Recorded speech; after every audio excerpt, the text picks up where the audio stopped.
Иванов нема законска можност да дава аболиција, согласи премиерот Заев по информациите во јавноста, дека дел од обвинетите за 27 април побарале спас од затворските казни директно од Иванов.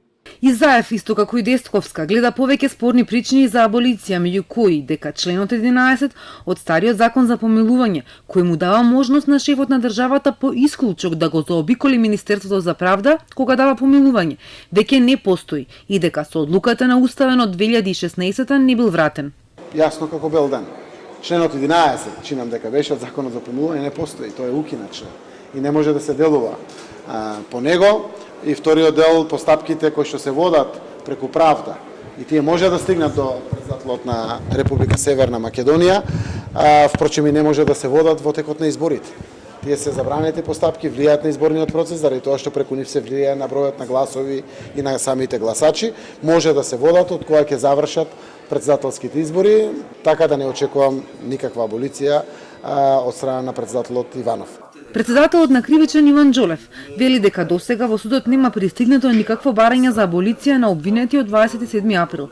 На брифингот со новинарите Кусо одговори дека не е добро судот однапред да се произнесува и да зазема став, но ако председателот на државата донесе аболиција, судот ќе ја разгледа добро и ќе одлучи дали е законска. Дали председателот на државата има дискреционо право самостојно да аболицира.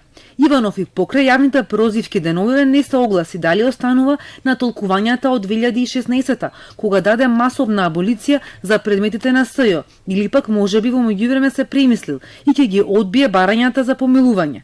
Дел од правниците пак анализираат дека дури Иванов и да сака да ги аболицира, проблем е кој име на државата ќе го пише на таквата одлука. Доколку не стои Северна Македонија, таквиот документ нема да биде признаен. А новото име не се очекува да го стави со оглед на тоа што ги враќаше законите претходно донесени во собранието по уставните измени, велат правници. Според Сдруженијето Зелена лупа, поранешниот шеф на БЈБ Митко Чавков не може и не сме да биде амнестиран или аболициран од страна на председателот поради директен конфликт на интереси, затоа што велат во 2014 донирал финансиски средства за изборната кампања на Иванов.